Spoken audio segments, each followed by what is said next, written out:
തിരുവോണം അടുത്തു നിൽക്കെ ഓണം വിപണിയിൽ ആവേശം വിതറി ചിപ്സിന്റെയും ശർക്കര ഉപ്പേരിയുടെയും വൻ വിൽപ്പന. ഓണസദ്യയ്ക്ക് ഒഴിച്ചുകൂടുവാനാകാത്ത രണ്ട് വിഭവങ്ങളായി കഴിഞ്ഞ ഏതാനും ആഴ്ചകളായി വിപണിയിൽ ഏറ്റവും വലിയ ഡിമാൻഡാണ് അനുഭവപ്പെടുന്നത്. വീടുകളിൽ പരമ്പരാഗത രീതിയിൽ ചിപ്സും ഉപ്പേരിയും തയ്യാറാക്കുന്ന ശീലം കുറഞ്ഞതാണ് വ്യാപാരികൾക്ക് അനുഗ്രഹമായത്. ജോലിത്തിരക്കും നിർമ്മാണത്തിലെ പ്രയാസങ്ങളും കാരണം ഭൂരിഭാഗം ആളുകളും കടകളെ ആശ്രയിക്കുവാൻ തുടങ്ങിയതോടെ പ്രധാന കേന്ദ്രങ്ങളിൽ പുലർച്ചെ മുതൽ വൻ തിരക്കാണ് അനുഭവപ്പെട്ടത്. പ്രത്യേകിച്ച് വ്യാപാര സ്ഥാപനങ്ങളിൽ ചട്ടികളിൽ തിളയ്ക്കുന്ന ശുദ്ധമായ വെളിച്ചെണ്ണയിൽ നേരിട്ട് ചിപ്സ് വറുത്തെടുത്ത് നൽകുന്നത് ഉപഭോക്താക്കളെ വൻതോതിൽ ആകർഷിക്കുന്നുണ്ട്. കണ്ണിന് മുന്നിൽ വെച്ച് വറുത്തെടുക്കുന്നതിനാൽ ഉപയോഗിക്കുന്ന വെളിച്ചെണ്ണയുടെയും നേന്ത്രക്കായുടെയും ഗുണനിലവാരവും ശുചിത്വവും നേരിട്ട് ഉറപ്പുവരുത്തുവാൻ സാധിക്കും എന്നതാണ് ജനങ്ങളുടെ ആശങ്ക അകറ്റുകയും വാങ്ങലുകാരുടെ എണ്ണം വർദ്ധിപ്പിക്കുകയും ചെയ്യുന്നത്. ഓണത്തിന് 2 ആഴ്ച മുമ്പ് തന്നെ ഇത്തവണ ചിപ്സ് ഉപ്പേരി വ്യാപാരത്തിന് തുടക്കമായിരുന്നു.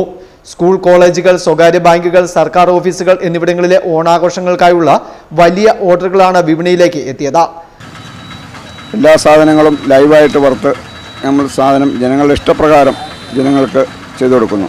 മറ്റു കടകളിലെ അപേക്ഷിച്ച് മിതമായ വിലയ്ക്ക് ജനങ്ങൾക്ക് ഉൾക്കൊള്ളാവുന്ന രീതിയിലുള്ള വില വെച്ചാണ് നമ്മൾ സാധനം കൊടുക്കുന്നത്. ചിപ്സൊക്കെ നമ്മൾ 460 രൂപ വിലയിട്ടാണ് ചിപ്സിൻ്റെ വില. അതുപോലെ എല്ലാ ഐറ്റംസും എല്ലാം ഫ്രഷായിട്ട് വറുത്ത് ജനങ്ങളുടെ ഇഷ്ടാനുസരണം ഞങ്ങൾ എടുത്തു കൊടുക്കുന്നു. ഓർഡർ അനുസരിച്ച് ഞങ്ങൾ സാധനം കൊടുക്കുന്നുണ്ട്.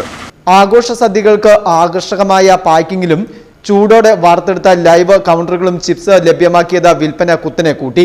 കുടുംബങ്ങളിലേക്കുള്ള വാങ്ങൽ ശക്തമാകുന്നതോടെ വിൽപ്പന ഇനിയും ഉയരുമെന്ന പ്രതീക്ഷയിലാണ് വ്യാപാരികൾ. ആവശ്യക്കാരുടെ വൻ തിരക്ക് പരിഗണിച്ച് കൂടുതൽ രാത്രി വൈകിയും ഉപ്പേരി നിർമ്മാണം സജീവമായി തുടരുകയാണ്.